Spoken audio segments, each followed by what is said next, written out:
Hello, and welcome to Chats with Chelsea. You know, I'm past the age of 30, and I have experienced what some of you have experienced, which is a broken friendship. And so that's what we're talking about today. I am honored and thrilled and excited and a little bit nervous, if I can be honest. But today we are welcoming my college best friend, Lisa Fields, to the show. Lisa, welcome. Thank you for having me, Chelsea. I'm excited to be here. Are you nervous too? Slightly. It just depends on the questions. You know, well, the question is, can time heal a friendship? And I think when I think back to our friendship, I'm grateful that there has been healing. If I could be completely honest, I wasn't sure that we would get to this place of having conversations, of being engaged in each other's life, but here we are. We met in college, what, 2007. Yeah, 2007. I don't know why I want to say 19. I don't know what's that about because in 19 something I was still in grade school. So I don't know why I keep trying to go back that far. Probably because you wished I was in your life that early because I'm so amazing. So, Okay, we could go with that. appreciate in college, I mean, we met. I still remember the first time we went to Panera um, for lunch. I've always been, let's schedule lunch. That's always been me. And so we scheduled lunch, we had lunch. I think back, I remember to that conversation. And one of the things that, we said that was kind of like a prayer was like, God, don't put us on a platform until we're ready, because there had been some recent news of some other Christian leaders. And clearly you're ready because Jude 3 is doing well. The Lord's still working in me. But from that time we were, some people would say we were really attached at the hip. It was like wherever Lisa was, Chelsea was, wherever Chelsea was, Lisa was. I mean, we just spent a lot of time together. I mean, how do you recall our college years? Yeah, we definitely spent a lot of time together all the time. I was at your dorm. We were going to events together, hanging out, doing schoolwork. More so, you were doing schoolwork than I, because I didn't really always do my work at the time I should have been. I was procrastinating. This But is true. yeah, we were uh, together a lot, and going and hanging out, um, going to um, different events together, church events. Yeah, and Ruby Tuesdays, because that was That was your essentially favorite my favorite place. spot Yes. for a long time. Yes, it was. Praise God for upgrades. I don't Uh, even go there anymore, which is crazy. I don't even like it. See, you've just been elevated. The Lord just keeps promoting you, and so I mean, now you eat at, what is it, J. Alexander, like every day. So I think that Yeah, and you introduced me to Jay Alexander. You I do. introduced me to a lot of the foods that I do like, so I can attest to the fact that you did make me try some things that I actually enjoy to this day. So shout out to you. So are you gonna try veganism too? I mean, I think we it stops there though. Like I really think that's where the train should like end for the getting me to try things. I will try some of it. My brother's vegan, so I tried. I mean, he has different vegan things that I've tried, but I mean, but I've seen some of your food on Instagram. It looks tasty. All it needs is a little bit of meat. Oh Lord. Okay. So let's talk about this. We were attached at the hip. Then things got shaky. Shaky may be an understatement, but that's what I wrote down. And for from my perspective, I don't I don't think that we have to go into the details of everything that happened in our friendship, in the breakdown of our friendship and the breakdown of us being best friends. I do want to acknowledge, there was a breakdown. It was shaky for years. You Sometimes you remember better. Like, how long did we go without talking? I don't think there was ever like a year that we didn't communicate on some level. That communication may not have been the best communication. It may have been shady communication or something that was not as healthy. But but we didn't talk, like, I think on a close friend level for maybe 4 years, maybe. I think two, then we tried, and then maybe two more. I don't Wow. know. I would have to like. Yeah, I would have to think. I just know that there was several years of it being shaky. It depends on how you define not talking. Like you just like not good. Well, like 4 years of not good communication. Hmm. Yeah, I would agree with that. And so we had the shaky time. Part of what I know now looking back is that I wish that I was a better communicator, because there was something that happened in our friendship that we both acknowledge, um, that was not handled the best way. And then, but where I fought myself in that is, from that situation, I allowed this bitterness and animosity just to kind of rise up. And it wasn't until you visited me 2 years ago that I actually shared with you why it was so hard for me to forgive some things that had happened, on both sides, right? There were things you did, there were things I did, but and so I wish I was a better communicator if I could look back. But what would you, if you could, looking back, obviously what's happened, but looking back, what would you change or what could you have done better in our friendship? I think communication was big. I think, looking back, I don't think we were young 20-year-olds, and I don't think we had a lot of conflict resolution skills That's on true. either part. And I don't think our relationship was contentious where we were like fighting every day. You know what I'm saying? Right. If we had if we had a gripe, it's kind of like I think we didn't know how to say when that gripe happened, this was an issue for me, and talk it through. We kind of just buried it within ourselves. So Hmm. it was a whole bunch of little things that built up over time that then were never addressed. And then big things happened, and that conflated with the smaller things. So I think, you know, as you said, communication, I think me also communicating, knowing how to express my feelings. I was not really good at that, articulating how something hurt me, and I just kind of let it go on. And so I think communication on both ends, and then how to resolve conflict without shutting down. Hmm. Or I think both of us had kind of a passive aggressive approach to conflict. And so That's we real. would passive aggressively do things to each other that would further hurt each other. And so it's kind of like if we had have had communication skills and conflict resolution skills, I think we could have handled the situation better.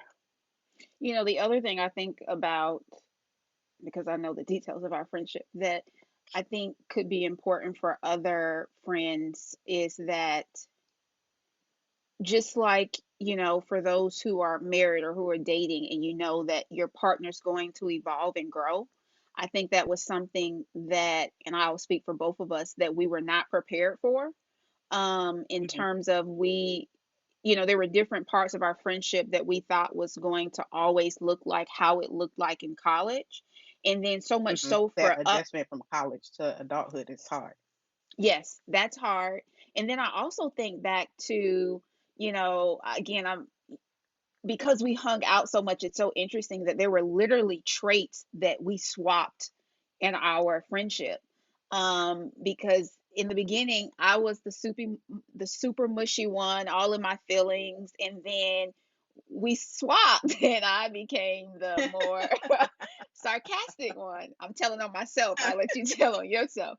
And so I became this sarcastic person and would say stuff and didn't know that you had become a little bit more in touch in your feelings.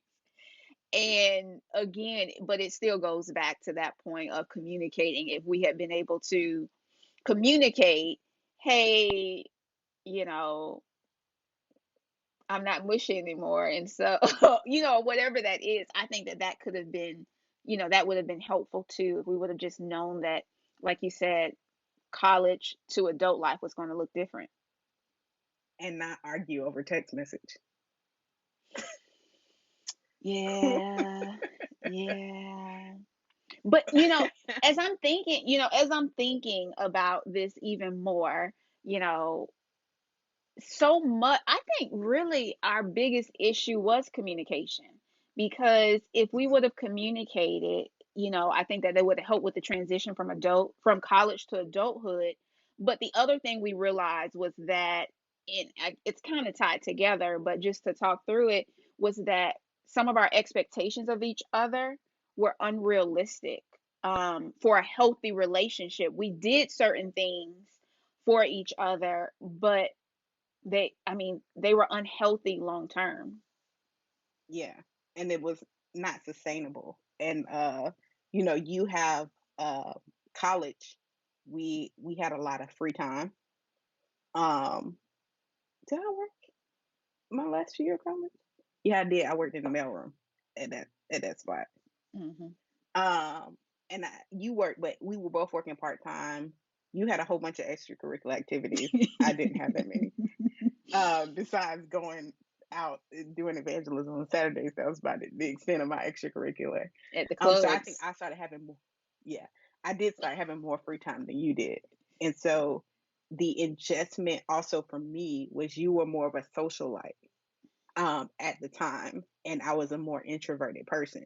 So as an introvert, I only want to spend time with people I feel close to. You more like going to balls and events, and sometimes you would invite me, sometimes you wouldn't. But when you would invite me, I would say no. And then I'll see you after, or, so I think our just the way in which we had our social lives set up Hmm. was different, which I think caused a challenge and friction in how we spent our time. So we were attached at the hip, breakdown in friendship where there were at least 4 shaky years. In those shaky years, I think one of the things to note is that um, I married John, and you were the person who introduced John and I. I sometimes chuckle because when I wrote about our, I think, engagement, I just say a friend. Yet when you introduced, I was being shady. Um, I was being shady. I thought back today and I was like, I wish, I wish I hadn't been more. I wish I wasn't as petty as I was, because it would have been great for you to have been in our wedding pictures, but we were not at a good place after he proposed. Um, but I was at the wedding though. you were at the wedding. I And took the a other thing I picture. thought about is the picture we took. It was like one of the most liked pictures of me and you. Um, so yes, Lisa introduced John and I. She actually introduced John and I in 2009. And even when Lisa and I was not cool, because Lisa and I was best friends. We were the bestest friends. Her and John were the semi best friend. I don't know what that was. Um, and Lisa was still being my wingman, and she was like, John, you should talk to Chelsea, especially after I had ended a long-term relationship. And literally because of Lisa and John's ear, um that's how we started dating. And also, I have to be fully transparent. It's because of Lisa. that, people look back and most people didn't know John and I's history, and that we had known each other for about 6 years prior. Um, and that we had a mutual best friend. And so when people look and they're like, oh, y'all only dated for 6 months, there was more to the story that, I really didn't feel like defending myself. But Lisa was integral into me and John dating, and to us getting him proposing as quickly as he did. So I have to say thank you for not meeting me at my level of pettiness, because you could have blocked my blessing. You're welcome. So people are listening, they're like, okay, clearly you all have reconciled, but this journey to reconciliation has not been easy. It's been messy. um I know that for me it required some deep digging.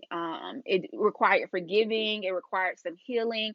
But from your end, how did we get to this place where now we can have this conversation? There's not tension. We have a better understanding of each other, our expectations in the friendship. How did we get here? I think time, but I don't want to say time heals all wounds because it doesn't. I think time helps, but forgiveness is really what heals. Hmm. And I think the growth has has helped us. We both grew individually, and sometimes you have to grow apart before you could grow together. And Yeah. so I think that we both had individual growth. We both had other relationships um, that helped sharpen us. And then it's kind of like you start to see, okay, where you were wrong, where you were right, what you could did better. And then you're able to come to the conversation with a level of humility, a level of forgiveness. And then some things just don't matter at this age. Like some things you realize I was mad at, but really that's not really that deep. And you start unpacking what really matters. And so I think for me, forgiveness, um, relationships, counseling, all of those things were instrumental to me being able to enter back in the relationship with adequate expectation and with you know a open a open heart, which I think is one of the things that we are trying to grow even now in our relationship with each other. As the more we interact, the more layers are pulled back and the more uh, you're able to build. And so I Mhm. think that's that's been that's instrumental for me. That's good. One of the things that we struggled with was not only communicating, but even as we've been on this reconciliation healing journey, is how we communicate. Tell the Chats with Chelsea community. I think that's a safe struggle to share with the world. um, Chelsea is a texter. I'm a phone person. I'm a phone person, and I think you are a face to face person. Yeah, But face to face is hard when you're at a distance. that's right. So unless you're gonna be FaceTime, and I don't necessarily like FaceTime, which is a whole nother thing. But yeah, I think you're a texter. I'm a talker, and so the expectation is that one of the things we've had to grow at is saying, okay, I'll text you sometimes, you call me sometimes. It doesn't always necessarily work out like that because of schedules. But I do think that there's an effort, an intentional effort on both of our ends to try to engage the other person in their communication style. So even though I don't like to text, I will text. Um, uh, I don't know how long I text, but I will text in the conversation. And you have called, and so those are, I think, adjustments we have to make, and that's I think goes along with like it takes intentional effort on both ends to reconcile, and then that restoration process of determining where you're trying to get back to, whether you're trying to get back to something old or whether you're trying to build something new. And that's a point that I think is so key is both people have to be ready because they have to be at a place where they're ready to be intentional. Because I remember when I first moved here after the wedding, Lisa was ready to be intentional right then. Let's just fix this. And I wasn't. And I wasn't for many reasons. Again, as I was sharing earlier, I had to dig deep. I had to do some healing.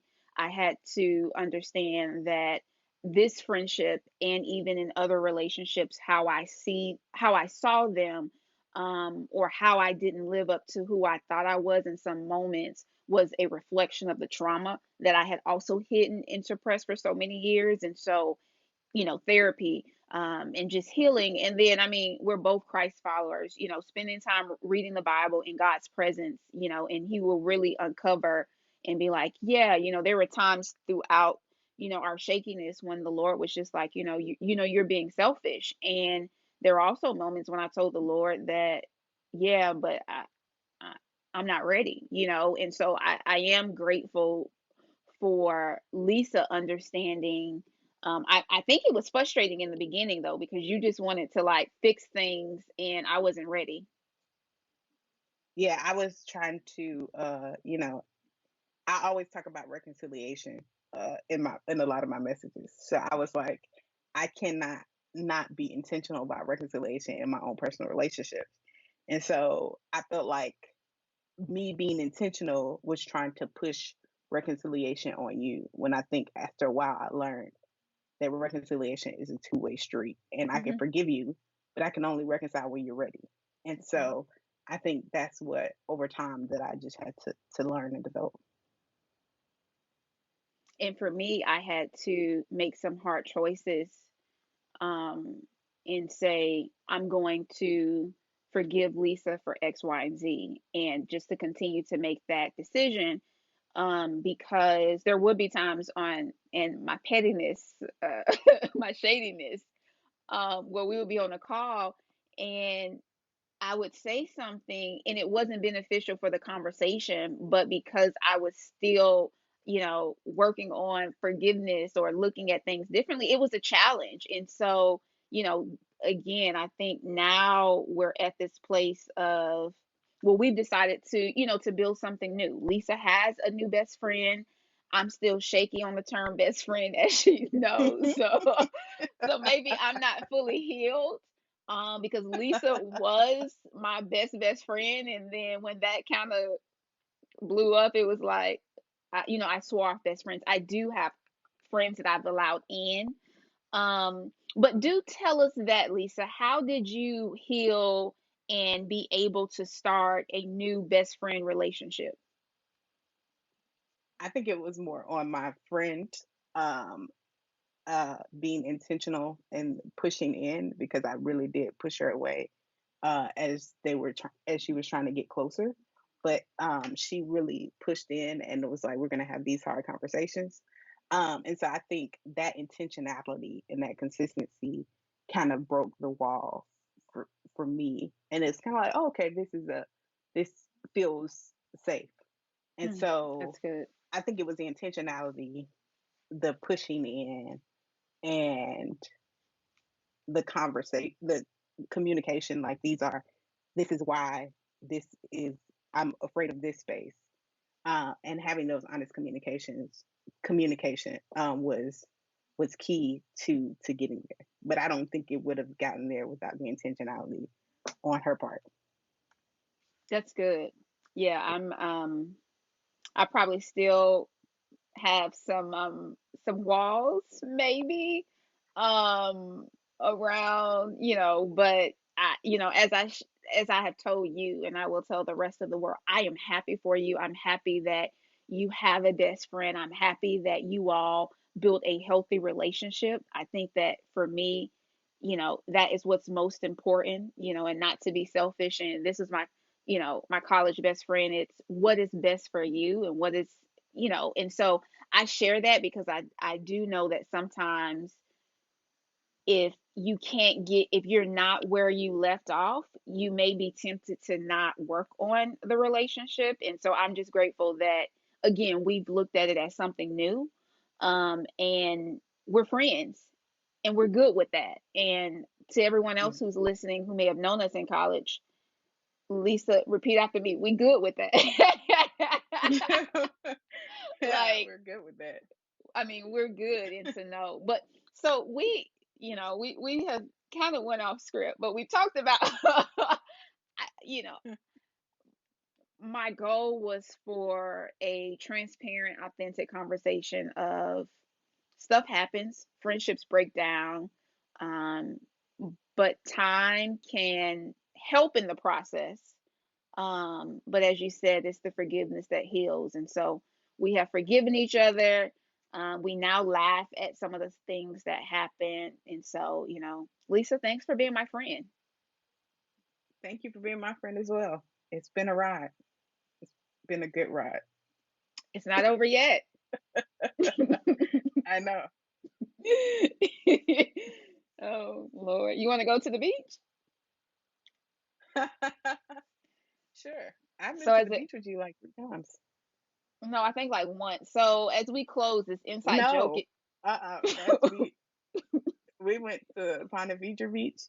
We went to the beach in Tallahassee, and then we went to the beach for your graduation 3 times. so the reason why this is such a big deal is because in college, I love the beach. I love to hear the waves. I love to go out and sing worship songs, make them up. And it was one night again because Lisa was always at my dorm. It was probably like 11 o'clock. Parents, you can't get mad at us because we're now adults. And she was like, "You want to go to the beach?" I was like, "Absolutely. It's dark. We can sing."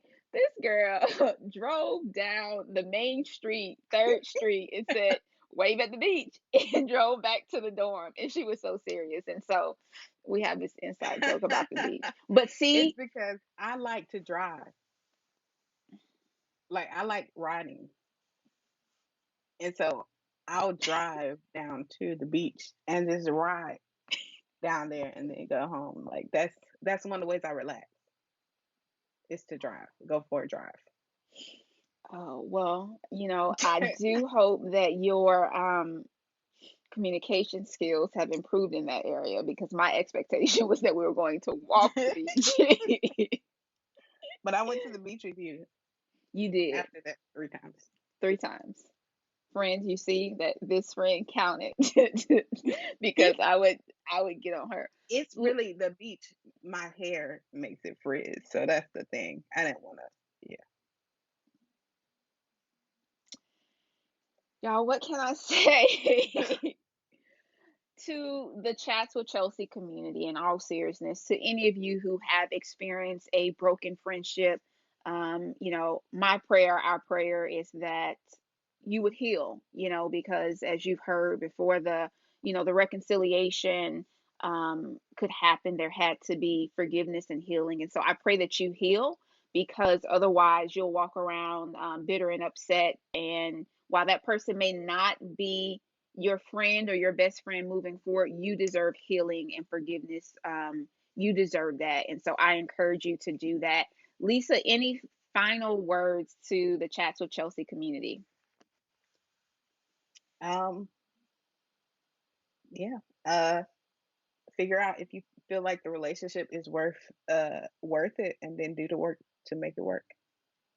Mm. Well, with that, you have learned a little bit about Chelsea and Lisa's friendship, our journey, but most importantly, I'm glad that we are friends again. So, Chats with Chelsea community, have a great week. And as always, you can head over to lifewithchelsea.com and cop this new sweater. It's actually very, very comfortable. But as you know, God is greater than the universe. So, you can go grab yours there. Have a great week.